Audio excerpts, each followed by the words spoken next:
সময়টা 1953। তুরস্কের Istanbul archaeological মিউজিয়ামের একটা কক্ষের ভেতর বসে বেশ কিছু প্রাচীন মেসোপটেমীয় বা সুমেরীয় কিউনিফর্ম লিপিতে লেখা ক্লে ট্যাবলেট বা পোড়ামাটির ফলক নিয়ে গবেষণা করতেছেন বিখ্যাত আমেরিকান আর্কিওলজিস্ট এবং ভাষাবিদ স্যামুয়েল ক্রেমার। তার আশেপাশে ছড়ায় ছিটায় আছে কয়েক হাজার সুমেরীয় ক্লে ট্যাবলেট, যেগুলির অধিকাংশই হচ্ছে প্রশাসনিক এবং রাজনৈতিক ডকুমেন্ট। অনেক বোরিং খটোমটো জিনিস। তো এতগুলি প্রশাসনিক, রাজনৈতিক বা অর্থনৈতিক ডকুমেন্টসের মাঝখানে হুট করে উনি একটা ক্লে ট্যাবলেট পান, যেটাতে এই খটোমটো প্রশাসনিক বা রাজনৈতিক কোনো ব্যাপার নেই। এটা পিওরলি একটা প্রেমপত্র, প্রায় 4000 বছরের প্রাচীন। এটাকে একটা প্রেমের কবিতাও বলতে পারেন, কারণ চিঠিটা ছন্দে ছন্দে কবিতার মতন করে লেখা। স্যামুয়েল ক্র্যামার বিশ্বাসই করতে পারতেছিলেন না যে তিনি মানুষের ইতিহাসে প্রাচীনতম লেখা যে প্রেমপত্র আছে সেটা তিনি খুঁজে পেয়েছেন। কি ছিল সেই প্রেমপত্রে? এটা কে লিখেছে, কাকে উদ্দেশ্য করে লিখেছে, কি লিখেছে এর মধ্যে, এটার পেছনে স্টোরিটা কি, এই পুরো জিনিসটা আজকে আমি আপনাদের সঙ্গে শেয়ার করব। হোপফুলি ভিডিওটা খুব ইন্টারেস্টিং হবে। বাট মূল ভিডিওতে যাওয়ার আগে একটু বলে রাখি, আপনি যদি আমার চ্যানেলে নতুন হয়ে থাকেন তাহলে কাইন্ডলি চ্যানেলটা সাবস্ক্রাইব করে নেবেন। এবারে চলেন মূল আলোচনায় যাই। আমরা একটা আধুনিক জামানায় বসবাস করতেছি, যেখানে সবার হাতে হাতে স্মার্টফোন আছে, Messenger, WhatsApp, email, social media. তো এখন আমরা এই প্রেমপত্রের যে গুরুত্ব, এটা আসলে বুঝবো না। বাট আজ থেকে 15-20 বছর আগেও ব্যাপারটা কিন্তু এমন ছিল না। আজ থেকে 15-20 বছর আগেও মানুষের প্রেমের ভাবের আদান প্রদানের একমাত্র মাধ্যম ছিল চিঠি। প্রেমিকরা দীর্ঘদিন ওয়েট করতেন প্রেমিকারা কখন চিঠি লিখবে। প্রেমিকারা উৎকণ্ঠা, আবেগ, কষ্ট নিয়ে অপেক্ষা করতেন যে কখন তার প্রেমিকের কাছ থেকে চিঠি আসবে। তো এই যে প্রেমের চিঠি বা প্রেমের পত্র দেয়া, এই ব্যাপারটা আসলে কবে শুরু হলো? মানুষ আসলে কবে প্রথম এই প্রেমপত্র দেওয়ার ব্যাপারটা আবিষ্কার করলো? চিঠির মাধ্যমে প্রেম বা মনের ভাব আদান প্রদান শুরু করলো কবে? এক্স্যাক্টলি বলাটা খুব কঠিন, কারণ এই প্রেমপত্রের ব্যাপারটা তো একটা গোপন ব্যাপার। এটা তো কেউ কাউকে দেখিয়ে দেখিয়ে লিখতেছে না বা একজন আরেকজনের কাছে পাঠাচ্ছে না। তো 1953 সালের আগ পর্যন্ত পৃথিবীর সবচেয়ে প্রাচীনতম যে প্রেমপত্র, সেটা আসে একটা পৌরাণিক কাহিনী থেকে। আগে আমরা সেইটা শুনবো। এই কাহিনীটা আছে হিন্দু পুরাণে। হিন্দু পুরাণ মতে নিষাদ রাজ্যের এক অসাধারণ রূপবান রাজপুত্র ছিলেন নল নামক এক ব্যক্তি। যেমন তার সৌন্দর্য, তেমন তার সততা, তেমন তার চারিত্রিক দৃঢ়তা, তেমন তার বীরত্ব।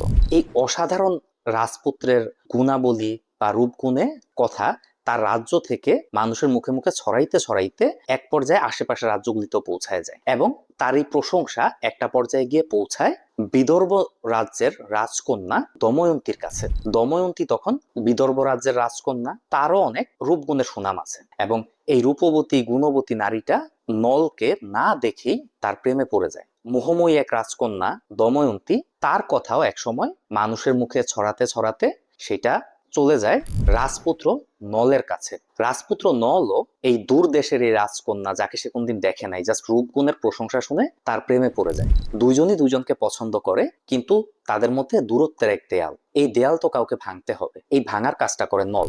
সে তার বাড়ির উঠানে একটা বালিহাঁসের সন্ধান পায়। এটা সাধারণ কোনো বালিহাঁস না, এটা স্বর্গের এক বালিহাঁস, যার অনেক ক্ষমতা আছে। নল যেহেতু মনে মনে দময়ন্তীকে খুব পছন্দ করে, সে তার মনের কথা জানিয়ে একটা পত্রের মতন, প্রেমের আহ্বানের মতন করে এই বালিহাঁসটার কাছে দেয়। বালিহাঁসটা তখন বন্দি, ছটফট করতেছে। নল তাকে খাঁচায় বন্দি করে রেখেছে। এই অবস্থায় নল তাকে একটা শর্ত দেয়, তাকে মুক্ত করবে এক শর্তে, যদি তার প্রেমের বার্তা বা প্রেমের পত্র সে দময়ন্তীর কাছে নিয়ে যায়। নিজের মুক্তির জন্য ফাইনালি সেই স্বর্গীয় বালিহাঁস এই ব্যাপারটায় রাজি হয় এবং প্রেমপত্র পৌঁছে দেয় রাজকন্যা দময়ন্তীর কাছে। প্রেমপত্র বেশ স্বাভাবিকভাবেই দময়ন্তী খুবই আবেগপ্রবণ হয়ে যান, খুবই খুশি হন এবং উত্তরও পাঠান, যেহেতু সেও এই নলকে মনে মনে খুব পছন্দ করত। তো তাদের মধ্যে এই প্রেমপত্রের মাধ্যমে যোগাযোগ বা প্রেম চলতে থাকে। এবং যেহেতু দময়ন্তী রাজকন্যা ছিলেন, সেই সময় রাজকন্যাদের বিয়ের ক্ষেত্রে নিয়ম ছিল একটা স্বয়ম্বর সভা হইতো। সেই স্বয়ম্বর সভার আয়োজন করা হয় দময়ন্তীর ক্ষেত্রেও।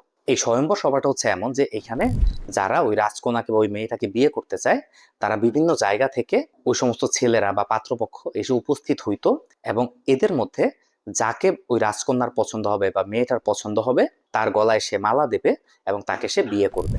তো দময়ন্তীর সাথে যে প্রেমপত্র চালাচালি, এর মধ্যেই নল জানায় দেয় যে সে কি বেশে আসবে, কি ধরনের পোশাক পরবে, কোন ধরনের ঘোড়ায় চড়ে আসবে, সে দেখতে কেমন, এটার একটা বর্ণনা দিয়ে দেয়, যেন অন্য কাউকে চুজ না করে দময়ন্তী নলকেই পছন্দ করে।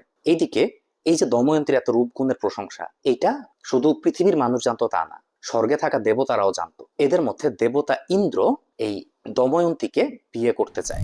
সে আবার এই পত্রের খোঁজ পায় এবং এই পত্রে যে ধরনের বেশভূষার কথা থাকার কথা ছিল অনেকটা একই রকম বেশভূষা পরে দেবতা ইন্দ্র এসে সেই স্বয়ম্বর সভায় হাজির হয়। এখন দময়ন্তী খুবই বুদ্ধিমতী মেয়ে, সে যখন দেখলো যে একই অ্যাপিয়ারেন্সে বা একই রকম দেখতে দুইজন মানুষ এখানে আছে, এর মধ্যে কে আসলে নল এটা সে বুঝতেছে না, কারণ নলকে তো সে আগে কখনো দেখে নাই। তারপরে দময়ন্তী খুব বুদ্ধিমতী ছিল, সে যেটা চিন্তা করে যে দেবতারা কখনো ঘামায় না, তাদের শরীরে ঘাম হয় না। তো সে দেবতা ইন্দ্রর দিকে তাকায় দেখে তার শরীরে কোনো ঘাম নাই, অন্যদিকে নলের শরীরে ঘাম আছে। এইটা দেখে সে নলকে সঠিকভাবে আইডেন্টিফাই করে এবং তাকেই বর হিসেবে পছন্দ করে। পরবর্তীতে তাদের বিয়ে হয়, সংসার হয়, সেটা অন্য এক গল্প। বাট এটা ছিল 1953 সালের আগ পর্যন্ত মানুষের ইতিহাসের সবচেয়ে প্রাচীনতম প্রেমপত্র। এরপর 1953 সালে কি হলো এটা বোঝার জন্য আমাদেরকে ফেরত যাইতে হবে 1910 সালে। ইরাকের কাদিসিয়া অঞ্চলে তখন ব্যাপকভাবে খোঁড়াখুড়ি চলতেছে। পৃথিবীর বিভিন্ন প্রান্ত থেকে শখের আর্কিওলজিস্ট এবং ব্যবসায়ীরা ইরাকে আসতেছে, কারণ ইরাকে তৎকালীন মেসোপটেমীয় সভ্যতার প্রাচীন বিভিন্ন শহর ছিল। এর মধ্যে উল্লেখযোগ্য হচ্ছে উর রাজ্য। এই উর রাজ্যটা হচ্ছে ইরাকের কাদিসিয়া অঞ্চলে অবস্থিত। তো এই প্রত্নতাত্ত্বিক খনন কাজ করার সময় কাদিসিয়া অঞ্চলের প্রাচীন একটা ধ্বংসপ্রাপ্ত প্রাসাদের ভেতর থেকে মাটির নিচ থেকে প্রায় 74,000 ক্লে ট্যাবলেট উদ্ধার করা হয়। এই বিপুল পরিমাণ ক্লে ট্যাবলেট পরবর্তীতে চলে যায় তুরস্কের ইস্তানবুলের যে আর্কিওলজিক্যাল মিউজিয়াম আছে সেখানে। এই আর্কিওলজিক্যাল মিউজিয়ামে এটা দীর্ঘদিন পড়ে থাকে। এটা নিয়ে কেউ খুব একটা নাড়াচাড়া করে না, গবেষণা করে না, কারণ এই ঘটনার পরপরই তুরস্কে বেশ কিছু গুরুত্বপূর্ণ ঘটনা ঘটে। যেমন প্রথম বিশ্বযুদ্ধ হয়, এর মধ্যে অটোমান সাম্রাজ্যের পতনও ঘটে, তারপর অটোমান সাম্রাজ্য ভেঙে গিয়ে সেখানে আধুনিক তুরস্কের সূচনা হয়। তুরস্কের বিভিন্ন অঞ্চলে তখন ব্যাপক পরিমাণে বিক্ষোভ, রাজনৈতিক গোলযোগ এগুলি চলতেছে। আবার এগুলি যখন শেষ হইলো তখন আবার শুরু হয়ে গেল দ্বিতীয় বিশ্বযুদ্ধ। তো সবকিছু মিলায় তুরস্কের সরকার বা অন্য কেউ আসলে এই মেসোপটেমিয়ান ক্লে ট্যাবলেটগুলি নিয়ে গবেষণা করার বা আলাপ আলোচনা করার তেমন কোনো সুযোগ পায়নি।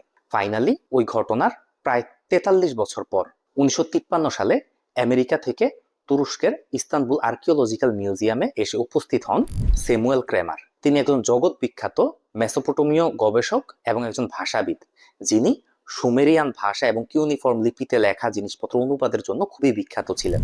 শুধু এই প্রেমপত্র না, প্রাচীন মেসোপটেমিয়ার আজকে যে অনেক রহস্য আমরা জানি তার পেছনে এই স্যামুয়েল ক্রেমারের অনবদ্য সব অবদান আছে।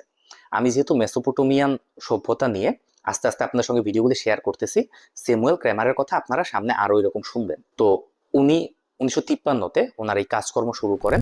একটা রুমের মধ্যে বসে সারাদিন এক মনে ওই কিউনিফর্ম লিপিতে কি লেখা আছে এটা বোঝার চেষ্টা করতেন, অনুবাদ করার চেষ্টা করতেন। এবং সাধারণত খুব ইমোশনাল কিছু, আজে বাজে কিছু ওই সমস্ত ক্লে ট্যাবলেটে থাকতো না, কারণ সেই সময় ক্লে ট্যাবলেটে লিখতে পারে এরকম লোক খুব কম ছিল। আজ থেকে প্রায় 4000 বছর আগের কথা ধরেন। খুব অল্প কিছু মানুষ এগুলি লিখতে পারতো, অনেক উঁচু স্তরের শিক্ষিত মানুষজন সেগুলি লিখতে পারতো, যার কারণে বেশিরভাগ ডকুমেন্টই তো রাজনৈতিক, প্রশাসনিক বা অর্থনৈতিক।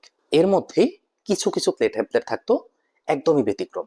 এরকম একটা ক্লে ট্যাবলেট, এটাকে বলা হয় ইস্তানবুল 2461, অর্থাৎ ইস্তানবুল মিউজিয়ামে থাকা 2461 নাম্বার যে ক্লে ট্যাবলেট, সেটা আসলে ক্লে ট্যাবলেটটা।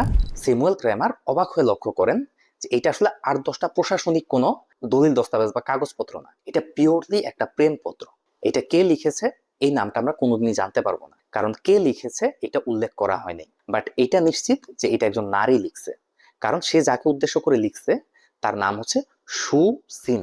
তিনি ছিলেন উর ডাইনাস্টি বা উর রাজত্বের চতুর্থ রাজা। তার বাবা ছিলেন আমার সিন, তিনি ছিলেন তার আগের রাজা। তো এই সু সিন যখন রাজপুত্র ছিলেন সেই সময় তার সঙ্গে কোনো একটা মেয়ের বিয়ে ঠিক হয়, এবং যে কোনো কারণে হোক, রাজ্যে কোনো ঝামেলা হোক বা অন্য কোনো প্রবলেমের কারণে হোক, তাদের বিয়েটা খুব ডিলে হচ্ছিল। তো যে পাত্রীর সঙ্গে তার বিয়ে ঠিক হয়েছিল সে সম্ভবত পড়াশোনা জানা কোনো মেয়ে ছিল। সে এই সু সিনকে উদ্দেশ্য করে একটা পত্র লিখে, প্রেমপত্র, কবিতার মতন ছন্দ মিলায়। এই কবিতাটা মোটামুটি 28 লাইনের। এই কবিতাটাতে মূলত এই মেয়েটা ফুটায় তোলার চেষ্টা করে যে সে সুসিনকে খুব ভালোবাসে, সুসিনকে বিয়ে করার জন্য সে অধীর আগ্রহে অপেক্ষা করতেছে। তাদের বিয়ে সংক্রান্ত যে দেরি এটা তার সহ্য হচ্ছে না, সে সুসিনের বাহুডোরে আবদ্ধ হইতে চায়। তার এই অপেক্ষাতে সে ক্লান্ত এবং তাকে যেন যত দ্রুত সম্ভব তার ঘরে নিয়ে যায়, সুসিন তার ঘরে নিয়ে যায় এবং তারা যেন তাদের মতন করে একটা দাম্পত্য জীবন শুরু করতে পারে, এই আকুতি, এই মিনতি থেকে সে এই চিঠিটা লিখে। 28 লাইনের চিঠি। এইটার ইংরেজি অনুবাদটা আমি ডিসক্রিপশন বক্সে দিয়ে দিচ্ছি, আপনারা চাইলে এটা পড়ে নিতে পারেন। খুব সুন্দর সুইট একটা চিঠি। আর এটা আমি আর ওইভাবে এক্সপ্লেইন করলাম না, কারণ আমার ধারণা আপনারা যখন চিঠিটা পড়বেন তখন আপনারা নিজেদের মতন করে ব্যাপারটা রিলেট করতে পারবেন, সুন্দর করে নিজেদের মতন করে কল্পনা করতে পারবেন যে এই মানুষটা কি বলতে চাইছে। তো প্রশ্ন হচ্ছে, এই চিঠিটা কবের লেখা? এটা লেখা মোটামুটি আজ থেকে 4000 বছর আগে, অর্থাৎ খ্রিস্টপূর্ব 2000 সালের দিকে, যখন সুসিন একজন রাজপুত্র ছিলেন। তো জাস্ট ইমাজিন করেন, প্রেমপত্র খুব সুইট একটা জিনিস, একটা হেরিটেজের জিনিস হয়ে গেছে এখন আমাদের কাছে, যেহেতু আমরা ওইভাবে প্রেমপত্র লিখি না। কিন্তু এটা আধুনিক কোনো ব্যাপার ছিল না। আজ থেকে 4000 বছর আগেও মানুষ প্রেমপত্র লিখতো। এবং এত অসাধারণ লাগছে আমার এই পুরো বিষয়টা জেনে, আমার কাছে মনে হলো যে আপনাদের সঙ্গে গল্পটা শেয়ার করি, হোপফুলি আপনাদেরও ব্যাপারটা ভালো লাগছে। তো ভিডিওটা ভালো লাগলে আমার চ্যানেলটা সাবস্ক্রাইব করেন, লাইক কমেন্ট শেয়ার করেন আপনার বন্ধুদের সঙ্গে। আর এরকম আরো ইন্টারেস্টিং ভিডিও নিয়ে আমি আপনাদের সামনে হাজির হব। নিয়মিত আপডেট রাখবেন। ভালো থাকবেন সবাই, দেখা হবে পরের ভিডিওতে। আল্লাহ হাফেজ।